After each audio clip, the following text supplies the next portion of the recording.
Let's talk about a new kind of war. It's not being fought with armies and navies, but with the very elements that power our modern world. Seriously. This is a battle for the fundamental building blocks of technology, and believe me, the outcome is going to shape the entire 21st century. It might sound a little dramatic, but it's completely true. The global battle for who leads the world in tech is being waged over materials that are in pretty much everything we rely on, from the smartphone in your pocket right now to an F-35 fighter jet. And this fight is really starting to heat up. So, at the heart of this conflict are these things: rare earths. Now, despite the name, they aren't actually all that rare in the ground. The problem is they're incredibly difficult and, frankly, dirty to mine and process. So they're not just rocks. You can think of them as the nervous system of our entire 21st century economy. And you really can't overstate how important they are. I mean, we're talking about everything from our phones and electric car batteries to the magnets inside wind turbines and advanced radar systems. Even the super specialized equipment used to make computer chips depends on them. Bottom line, without rare earths, the tech that defines our lives just wouldn't exist. Okay, so this brings us to a really critical moment, a specific date that could change everything. November 1st, 2025. This is the day the mineral war could go from cold to hot. On that day, China's new restrictions on exporting rare earths are scheduled to kick in. And let's be clear, this is not just another boring trade policy. After years of the US putting pressure on China's tech and trade, this is Beijing's very carefully calculated counterpunch. So, how can China even do this? Well, this chart right here shows you the sheer scale of their dominance. China didn't just get lucky here. They engineered this. For decades, the West was more than happy to let someone else handle the environmentally messy process of refining these minerals. China saw an opportunity, subsidized the industry like crazy, and now they process over 80% of the world's rare earths. That gives them some serious geopolitical leverage. This shift really marks a whole new front in the economic clash between the world's two biggest powers. We've entered an era of what some are calling resource geopolitics 2.0, where the battlefield isn't some patch of land, but the global supply chains that connect every single one of us. At its very core, you can boil this whole conflict down to a battle between two essential things: silicon versus soil. The brains of technology versus the very bones that give it form.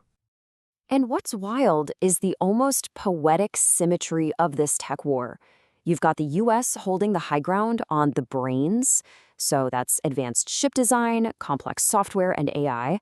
But on the other side, China controls the bones, the rare earth minerals, and the hardware supply chain that everything else is built on. And the message behind all these strategic moves from Washington and Beijing, well, it's not subtle. It's basically, if you block our brains, we'll block your bones. It is a direct tit-for-tat escalation where each side is targeting the other's biggest weakness. And here's the thing. Both of these actions are absolutely crippling. Sure, the US and its allies could build new mines and processing plants, and yeah, China could eventually build its own top-tier chips, but both of those things would take years, maybe even a decade.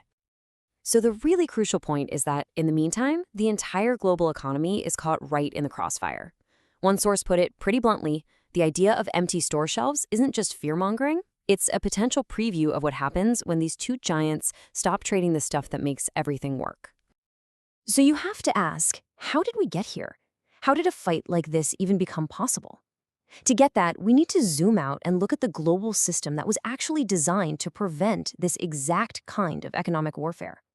You see, for almost 70 years, we had the World Trade Organization, the WTO. It provided a predictable, rules-based system. It was like the referee. But as you can see here, that system is basically broken. Starting around 2018, the US began sidestepping its rules, and by 2020, it had pretty much paralyzed the WTO's ability to settle disputes at all. By 2025, for all intents and purposes, it's a dead institution.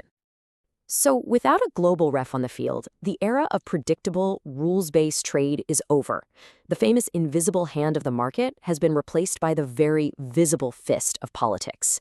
We've entered an age of what you can only really call permanent economic trench warfare. But even the collapse of the WTO is just a symptom of a much, much deeper shift that's happening in the world. This is about the fundamental rhythm of history.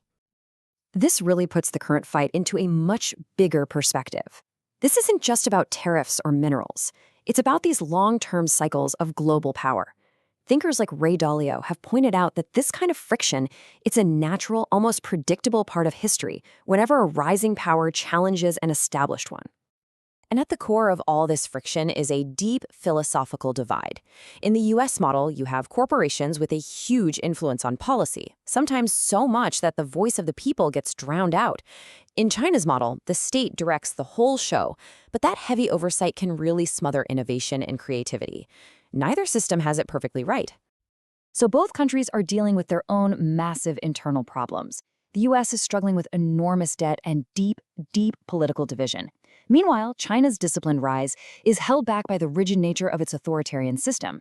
And here's the kicker. These internal problems are actually making the external friction even worse. So the big question is, where does this leave the rest of the world? Are we just spiraling into chaos? Or is there actually a way to move forward and maybe rebuild this broken global order? This whole crisis really lays bare just how fragile our interconnected world is. It shows how much we depend on these systems we just took for granted. But, inside every crisis, there's also an opportunity. So, is this the end of the line? Or could it actually be the start of something totally new? Look, the solution isn't trying to glue the old, flawed WTO back together. The only real path forward is a complete reinvention of global trade. That means collaboration between all the major powers, creating fairer rules with input from everyone, not just the big guys, and building a framework that can actually tackle modern challenges, like climate change and economic justice. And that is the real takeaway here. The answer isn't some free-for-all with no rules at all. The world doesn't need fewer rules, it needs better, smarter, and fairer rules that are actually designed for the challenges we face in this century. And maybe, just maybe, this crisis is the giant shock the system needed to finally push us in that direction. Because when you think about it, this crisis is so much more than just an economic dispute.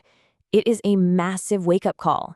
It's forcing all of us to rethink how we trade, how we govern, and how we cooperate on a global scale. And if we actually answer that call, then maybe the state won't be remembered for the conflict it started, but for the new beginning it forced all of us to create.